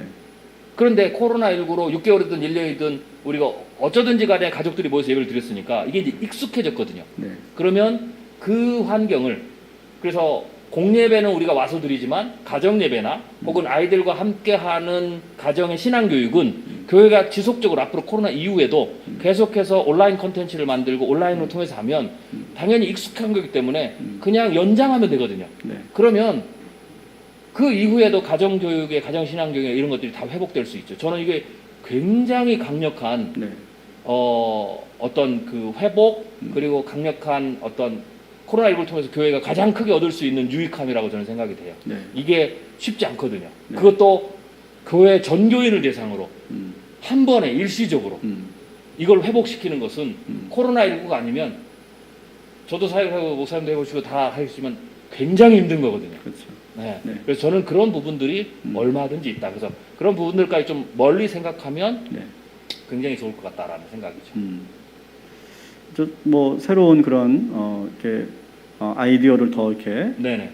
생각하게 되는. 사실 이제 저희도 이제 다음 주부터 랜선 신방을 시작하려고 했거든요. 네네네. 그러니까 랜선 전도는 저희들이 이런 오늘 같은 예배를 하면 공유를 누르면 그것이 하나의 그럼요. 랜선 전도가 되는 거고 네. 또 랜선 신방을 저희들이 이제 다음 주부터 시작을 하려고 했었는데 네네. 지금 말씀해 주셔서 너무 또 힘을 얻게 되는 것 그렇죠. 같고요. 그러니까 젊은이들로 갈수록 이 랜선 혹은 SNS 또 유튜브나 이런 걸 통해서 오히려 교회로 아이들을 데리고 오는 것보다 전도를 하는 것보다 일단 그 아이들은 소통의 창이 1차 창구 거기 때문에요. 거기서 만날 수도 있어요. 카톡방에 초청을 한다든지 유튜브라든지 이런 데 초청을 해서 오히려 거기서 사역자들이 미리 만나고 부담스럽게 만나고 거기에서 우리가 뭐 여러 가지 어떤 신앙의 컨텐츠도 보여줄 수 있고 할 수 있죠. 그리고 나서 어떤 공감이 이루어지면 교회로 또 나올 수 있는. 그러니까 이 부분이 우리가 얼마든지 하나님 주신 지혜를 잘 활용하면 이 랜선 환경이 온라인 환경이 전도와 선교에 있어도 혹은 교육에 있어서도 굉장히 유용한 어떤 그 영역이 될 수가 있습니다. 근데 이런 것들을 코로나19가 아니었으면 우리가 감히 사실 이런저런 핑계를 못했죠. 근데 이제 어쩔 수 없이 해야 되니까 하게 되면 오히려 또 좋은 결과가 좀 나타나지 않을까 그렇게 생각이 듭니다. 네, 감사합니다. 많은 분들이 지금 그 질문을 이렇게 해주셨어요. 지금 뭐 박사님 영문 이름을 스펠로 알려주시면 좋겠다. 이렇게 그 연구 분야 관심 있는 논문을 좀 읽어보고 싶다고 네. 이렇게 하신 분도 계시고요.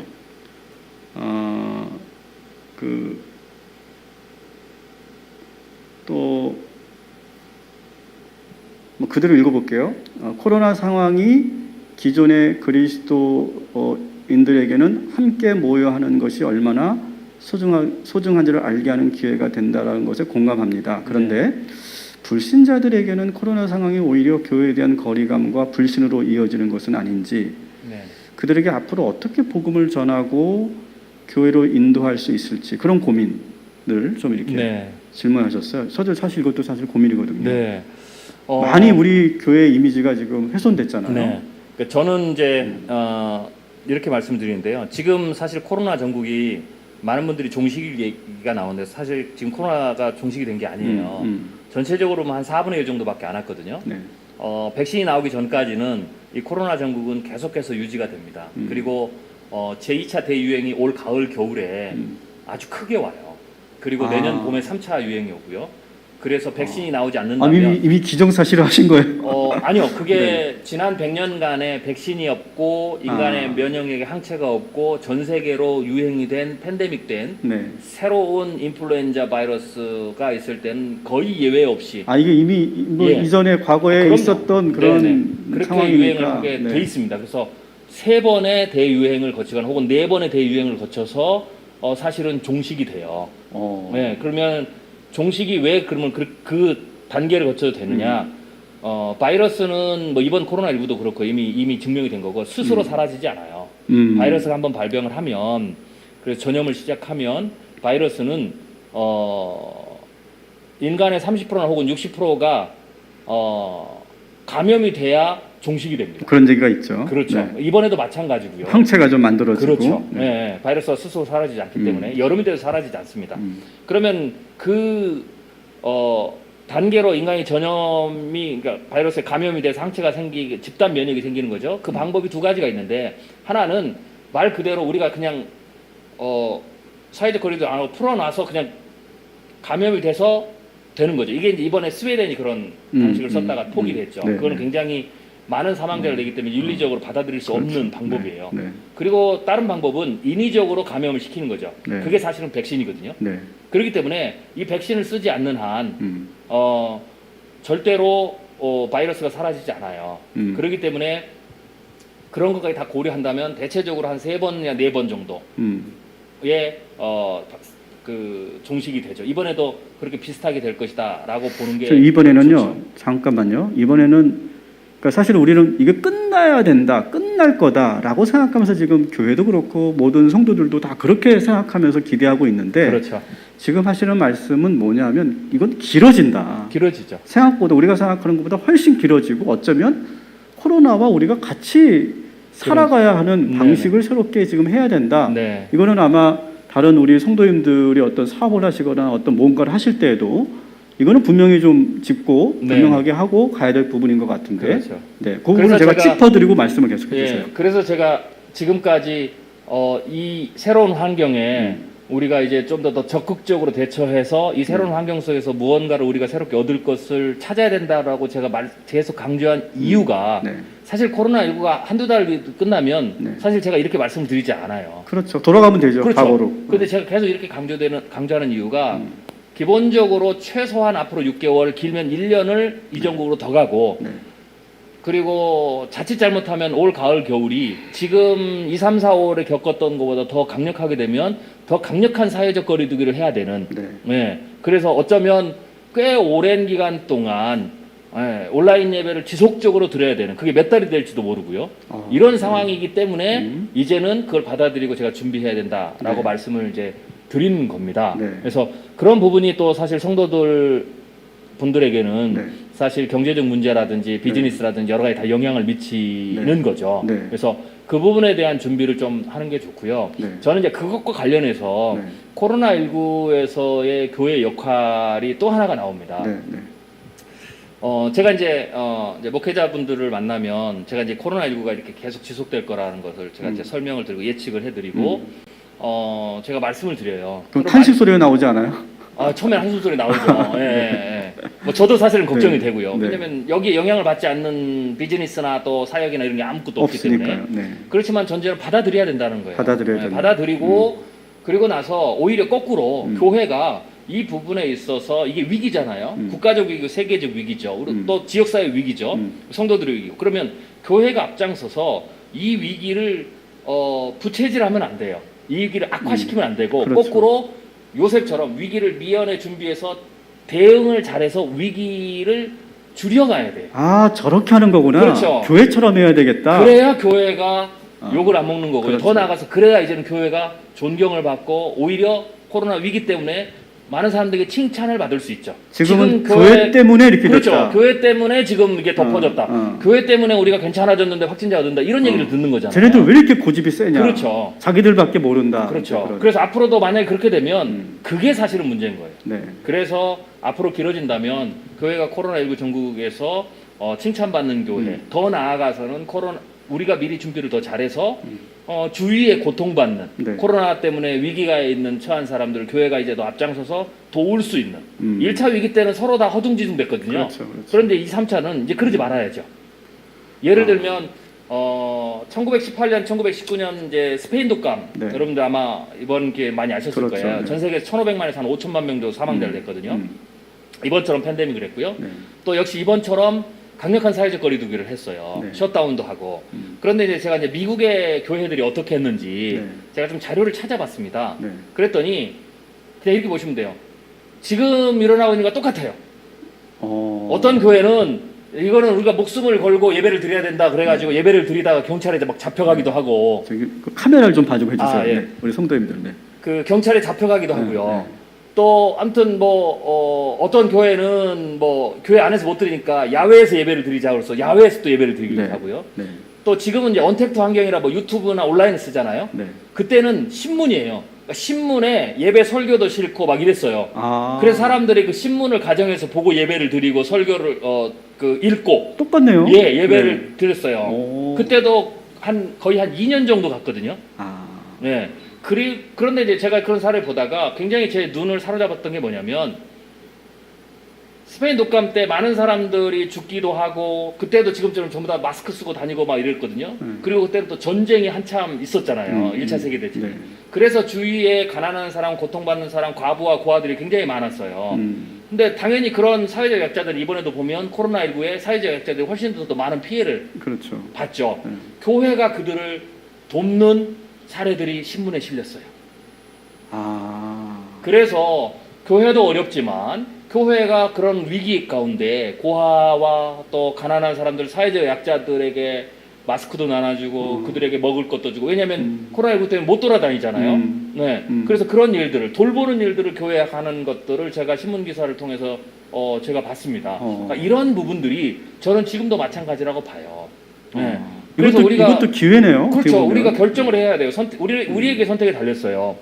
앞으로 제 2차 대유행이 오는데 우리가 대비를 하지 않아서 우리가 2차 대유행 때도 가을 겨울 더 심할 때도 우리조차도 그때 막 우왕좌왕하고 있고 막 갈팡질팡하고 있고 난리가 나는 그런 모습을 우리가 선택할 것인가? 네. 아니면 우리가 준비를 잘 해서 왜냐면 1차 유행의 모델이 있으니까 네. 장단점 위기를 분석해서 우리가 그러면 그때는 잘 준비를 해서 우리 커뮤니티 안에서도 피해를 줄이고 더 나아가서 우리 이 공동체 안에 혹은 우리 지역사회에 있는 사회적 약자들 도움을 필요로 하는 사람들을 교회가 그때는 앞장서서 잘 돕는 그런 일들을 할 것인가.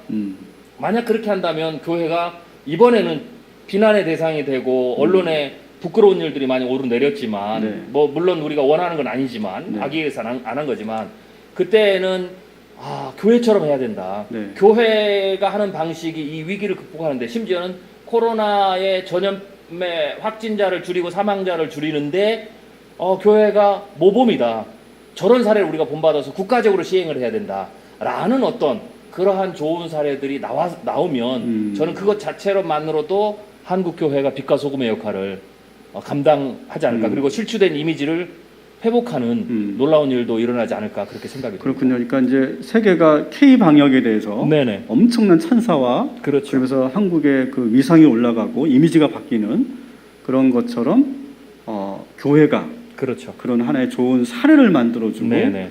스토리를 그렇게 제공해주면 그렇죠. 오히려 그리고 또 한 가지 생각하셔야 될 게 지금 이제 1차 대유행 때는 전염병의 전파 특성상 전염병이 최초의 전염병은 한 사람에게서 시작이 되잖아요. 네. 전염병이 바이러스가 혼자 막 바람을 타고 날라서 미국을 가고 유럽을 가고 그러지 않아요. 이 전염병은 사람에게 감염을 돼서 사람의 접촉을 통해서 전염병이 이제 네. 전파가 되거든요. 그래서 1차 때는 최초의 한 사람이 시작돼서 점점점 시간을 두고 서서히 퍼졌어요. 그래서 예를 들면 뭐 대구에서 코로나 사태가 크게 일어났을 때 지금 서울까지 오는데 한 3개월 걸렸거든요. 서울에서 네. 집단 발병이 일어나는 거죠. 네. 그렇죠? 그런데 2차 때는 상황이 달라요. 2차 때는 이미 올 여름을 통해 가지고 2차 발병 전에 전국에 중소도시 거의 모든 도시에 전염병이 퍼져 있을 거예요, 바이러스가. 네. 왜냐면 확진, 증상 발현은 안 되지만 무증상자로 인해서 계속해서 전국으로 퍼져 있을 거란 말이죠. 네, 네. 그러면은 이미 바이러스가 퍼져 있는 상황에서 2차는 환경에 맞으면 동시 발현을 해요. 그래서 2차 때는 굉장히 다른 형국이 뭐냐면 2차 때는 거의 모든 지역에서 바이러스 확진자가 나와요. 그 숫자가 몇 명이 되든지 간에. 그렇게 되면 중요한 것은 정부나 지역사회 자체의 의료 시스템만으로 그것을 감당하기 통제하기가 어렵다. 어려워요. 이때는 시민사회부터 시작해서 교회에 이르기까지 음. 각 이런 영역들이 혼연일체가 돼서 이 부분의 문제를 해결해야 돼요.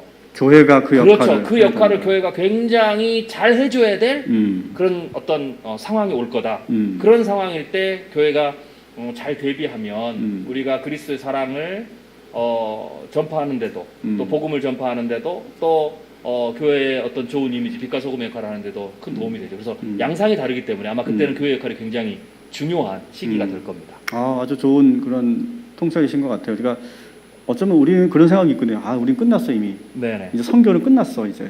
전도 안 될 거야. 이제 그런 또 비관적인 생각을 들었는데 네네. 오히려 우리가 태도를 바꾸고 방향을 바꾸면 네네. 오히려 더 새로운 전도의 기회가 될 수 있다. 그럼요. 얼마든지. 뭐 하나만 제가 네. 예를 더 드리면 저도 그 코로나 1차 위기가 발발했을 때 아마 그런 영상을 한 번쯤 보셨을 거예요. 네. 그게 많이 아마 상영이 됐을 텐데 중국의 우한에서 코로나가 폭발적으로 번졌잖아요. 그때 그래서 마스크. 예. 어. 그때 크리스찬이 아이들과 함께 마스크를 나눠줬잖아요. 네, 네. 우리는 뭐 공적 마스크를 나눠주기 때문에 그렇게까지 안 해도 됐지만 그래도 우리 지역 사회에 그 혜택을 못 받거나 혹은 그것뿐만 아니라 생활고에 어려움 있는 사람들이 있단 말이죠. 저희가 그걸 보고 감동을 받았듯이 그리고 그걸 본 영상을 봤다면 넌 크리스찬이라도 다 같이 감동하고 울었을 거예요. 네. 그것처럼 우리가 2차가 되면 교회가 그런 어떤 방식 혹은 그것과 다른 영역이라도 교회가 그런 역할들을 잘하면 저는 그 자체가 감동이고 복음 전파고 하나님의 사랑을 전해주는 것이다. 그래서 우리가 말하지 않아도 네. 교회에 다녀라 예수 믿어라 말하지 않아도 네. 그들 마음속에 그리스도의 사랑이 심기워지는 놀라운 일. 그래서 코로나 이후에 오히려 코로나 이 기간 안에는 어차피 우리가 모이지 못하기 때문에 전도를 못하지만 네. 그 이유가 되면 그렇게 우리가 했던 것 때문에 희생하고 섬겼던 것 때문에 교회가 오히려 더 전도가 폭발적으로 더 잘 되는 네. 그런 어떤 역사도 일어날 수 있다라고 저는 봅니다. 네, 너무 좋은 말씀이신 것 같아요. 벌써 시간이 좀 길어졌는데요. 여러분 어떠세요? 저는 너무 재밌고 저도 모르게 흥분이 돼가지고 목소리 커지는 그런 경향이 있는데, 자 시간이 좀 길어졌지만 목사님, 네네. 한 가지만 이제 해주시고 마치면 좋겠는데요. 이제 구체적으로 우리 성도님들의 실생활에 피부적으로 와닿는 그런 문제들, 한국 사회가 어떻게 바뀌고 이 기업은 어떻게 바뀔 거며 또 이런 상황에서 우리 성도들이 사회생활 속에서 무엇을 준비하고 대비해야 되는지, 이 질문도 좀 어려운 질문이긴 한데 네. 한번 좀 뭉뚱그려서라도 네. 한번 통합적으로 한번 좀 말씀해 주시면 감사할 것 같아요. 네. 굉장히 큰 네. 주제인데요. 그거 하나 주제만으로도 네. 몇 시간을 가야 되게 하는 그러니까요. 문제지만. 일단 이렇게 생각하시는 게 좋습니다. 이제 많은 분들이 이제 여러분 언론이나 뭐 이렇게 방송을 들으시면 코로나 19가 끝나더라도 코로나 19 이전으로 되돌아갈 수 없다 이렇게 없다. 이제 말씀을 하시는데 그렇죠. 뭐 전혀 그게 틀린 말은 아닌데요. 그 말은 약간의 오해가 생길 수 있습니다. 그래서 제가 그 말을 조금 이제 바꿔드리면 네. 코로나가 앞으로 뭐 6개월 혹은 1년이 더 가더라도 코로나19가 끝나면 세상은 코로나19로 대부분 다시 돌아갑니다. 복귀한다. 네, 그래서 걱정하지 마시고요. 네, 비즈니스 방식도 되돌아가고요. 지금은 화상을 통해서 뭐 바이어도 만나고 이러지만 네. 결국 비즈니스라는 것은 그것만으로 될 수가 없거든요. 네. 왜냐하면 그걸 왜 우리가 알 수 있냐면 코로나19 이전에도 언택트 기술은 있었어요. 네. 네. 줌이 전화거든요. 있었죠, 그 전부터. 전화 네, 있었잖아요. 네, 전화 있었고. 그러면 만약에 사람들이 전화로만 비즈니스를 했다면, 그러면 사람들이 전화를 통해 가지고 비즈니스 다 할 수 있을까? 그 다음부터 사람을 안 만난다? 아니잖아요. 결국은 모든 일들은 다 사람을 만나서 해야 되거든요. 그래서 돌아간다 이렇게 보시면 되고요. 돌아간다. 네. 어느 정도는. 그렇죠. 그러면 이제 그렇다면 코로나19의 변화되는 모습에 대해서 뭐 세계화의 모습이라든지 언택트 환경 뭐 여러 가지 변화들 이건 뭐냐라고 이제 질문하실 수 있어요. 그러면 그거는 이렇게 보시면 돼요. 그러한 변화들 코로나19 이후에 나타날 거라고 하는 그런 변화들은 국제 질서까지도 심지어는 네, 국제 질서 뭐 중국에서 공장을 이전해야 된다든지 뭐 이런 부분들까지도 이미 코로나19 이전에도 이미 시작됐던 거예요. 그렇기 때문에 코로나19로 되돌아간다라는 말이 맞는 거고요. 이미 시작이 됐으니까. 이미 시작된 거니까. 예. 대신 차이는 뭐냐? 코로나19 때문에 그게 더 확장되는 빨라지고. 그 시간이 빨라진 거죠. 네. 그래서 그렇게 이해를 하시는 네. 게 아마 네. 기본적으로 이제 네. 좋고요. 네. 그 다음에는 코로나19 이후에는 뭐 사실 그걸로만 끝나지 않습니다. 여러분들 이제 비즈니스 하시는 분들은 조금 더 유념하셔야 될 게 코로나19가 끝나더라도 그 이후에 네. 한동안 최소 1년에서 2년 정도는 네. 회복하는 기간이 필요해요. 경제가. 네. 경제적으로. 네, 그래서 경제가 곧바로 좋아지는 게 아니라 코로나19 이전의 경제적 상황으로 곧바로 좋아지는 게 아니라 네. 상당 기간 1년 내지 2년 정도 네. 회복되는 우리가 이제 경기 침체라고 그러죠. 기근을 준비해야 되는. 그렇죠. 그 부분도 있기 때문에 조금 더 멀리 보시고 음. 그 부분에 대비하면 좋겠다라는 거고요. 단 코로나19 전국 안에서도 혹은 그 기간 안에서도 뭐 예를 들면 소비로 보면 소비가 늘었다가 네. 줄었다가 하는 이런 네. 그 현상들이 네. 이렇게 반복됩니다. 네. 그때마다 쉽게 해서 7년, 6년, 뭐 풍년 이렇게 반복되듯이 네. 네. 좋았다 나빠졌다 반복될 때 네. 그 좋았던 상황에서도 네. 방심하지 마시고 네. 긴장을 늦추지 마시고 또 어느 정도 또 안 좋아질 것을 대비해서 네. 요셉이 7년의 풍년 때 네. 10분의 1씩을 모아서 네. 다가오는 7년의 흉년을 대비했던 것처럼 네. 그런 좀 지혜들을 발휘하시는 것이 꼭 필요하다라는 네. 거죠. 그래서 네. 그런 어떤 큰 틀에서 네. 여러분이 하신 일들을 준비하시면 될 것 같습니다. 네. 어떤 그런 회복의 기간이 필요하기 때문에 어떤 그런 기근의 시간들을 우리가 허리띠를 졸라매고 그렇죠. 잘 깨워서 준비하는 네. 시간이 필요하니 네네. 우리가 그것을 우리가 영적으로 잘 준비하는 네네. 그런 시간이 필요하겠다. 뭐 한 가지 더 말씀드리면 이제 그런 부분들도 조금 긍정적으로 보셨으면 좋겠어요. 긍정적으로 봐라. 예, 예를 들면 허리띠를 졸라맨다는 것 자체가 사실은 긍정적으로 좀 보셨으면 좋겠는데 허리띠를 졸라맨다라는 말 자체가 조금 어감이 우리에게는 조금 그렇죠. 이렇게 안 좋은 네네. 예, 이게 좀 고통스럽지 네, 않을까 이렇게 네. 생각하는데 네. 그럴 거보다는 쉽게 얘기해서 내가 조금 방심해서 좀 그 살이 좀 찐 거예요. 네. 그러면 다이어트를 하는 거죠. 네. 네, 그래서 좀 줄일 건 줄이고 네. 또 내가 뭐 하다 보니까 소비를 하다 보니까 나도 모르게 조금 비효율적이거나 혹은 낭비적 소비가 있었던 거죠. 네. 그런 부분들을 그냥 줄인다라고 생각하시면 돼요. 네. 지출 부분에서 그렇죠. 그 정도만을 잘 네. 관리하고 줄여도 네. 반복되는 네. 위기들을 네. 충분히 건너갈 수 있는 힘이 있어요. 네. 많은 분들이 착각을 하시는데 위기가 오면 내가 뭐 지금부터 한 위기가 올 걸 생각해서 한 2배씩 막 준비를 해야 된다라고 생각하시는데 절대 그렇지 않아요. 네. 성경을 보시면 요셉이 7년의 풍년을 넘어갈 때 네. 물론 그때 크게 풍년이 들었지만 네. 요셉이 10분의 1씩을 모은 거예요. 많이 모으지 않았어요. 그렇죠. 많이 모으지 않았어요.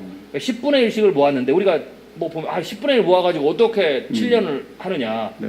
그러니까 풍년 때 10분의 1씩 모았으니까 7년의 흉년이니까 그 10분의 1씩 모은 거 가지고 1년씩을 버틴 거죠. 네. 그러면 이 계산이 안 나오잖아요. 네. 그런데 그렇지 않아요. 예, 하나님의 섭리도 있고 또 여러 가지 사회적 변화도 있고 뭐 하기 때문에 저는 충분히 10%, 한 20% 정도만 잘 준비를 더 하시면 그것으로도 충분히 우리가 어려운 시절을 넘어간다. 왜냐하면 어려운 시기라고 할지라도 내가 제로가 되는 건 아니거든요. 네. 예, 네. 그렇기 때문에 여러분들이 위기를 대비하실 때 10%, 20%의 어떤 효율성을 높이는 거라든지 낭비를 좀 줄이는 거라든지 혹은 아끼는 거, 모으는 것의 힘을 절대로 과소평가하지 마시라는 거죠. 가수평가하지 네, 말고. 그것만으로도 얼마든지 큰 위기를 넉넉히 이길 수 있는 힘이 됩니다. 그래서 그렇게 조금 긍정적으로 긍정적으로. 네, 생각하시면 좋고요. 또 그렇게 하시다 보면 꽤 오랜 시간 가잖아요. 네. 그러면 그 이후의 삶이 다이어트를 한 이후에 건강한 몸으로 잘 유지해서 오히려 더 그 더 이후에 좋아지죠. 계속 건강해지는 예, 거죠. 예. 그런 효과가 나는 겁니다. 네. 네, 그래서 그렇게 조금 긍정적으로 생각하시면서 이 위기들을 넘어가시면 더 좋으실 것 같다라고 생각이 듭니다. 네. 오늘 너무 저희들에게 많은 통찰과 어떤 그런 삶을 바라보는 그런 태도, 또 그런 해석의 능력, 그런 것들을 저희들에게 주시지 않았나 생각이 듭니다. 여러분 한번 유튜브에 우리 최윤식 박사님을 치시면요, 우리 목사님은 사실 삼성의 전문가시죠, 그죠? 그래서 삼성에서 기업 그 강의를 정말 많이 하셨던, 그래서 삼성의 미래에 대해서 아주 많이 아주 해박한 그런 지식을 그 어느 경제학자나 미래학자들보다도 많은 그런 지식을 갖고 계시고 해안을 갖고 계시고, 또 보니까 목사님 유튜브 내용 보니까 뭐 주식에 대한 것도 이렇게 많은 그런 예. 내용들도 하셨더라고요. 오늘 우리가 다룰 수는 없지만 여러분들이 아마 우리 목사님을 통해서 목사님인데 저렇게 기업에 대한 전망도 잘 하시고 또 어떤 그런 경제적인 문제에 대해서도 많은 그런 해안을 주시는 분이 계시구나, 우리 한국에. 여러분 그렇게 좀 이해하시면 좋겠고, 앞으로도 우리 목사님의 그런, 이것도 하나의 사역인데 네. 이 사역이 정말 교회뿐만 아니라 이 사회에 정말 유익한 그런 하나님의 어떤 복음을 이렇게 잘 전달하는 그런 목사님의 사역이 되었으면 좋겠다. 네네. 저도 뒤에서 항상 응원하겠고, 네네, 고맙습니다. 그리고 이런 인연을 통해서 저희 동탄 꿈의 교회도 좀 기억해 주시고 네. 기도해 주시면 너무 감사하겠습니다. 네, 알겠습니다. 네, 오늘 이렇게 좋은 시간, 이렇게 긴 시간 함께 해주신 목사님께 우리 한번 박수 한번 해주십시오. 감사합니다. 네, 감사합니다. 고맙습니다.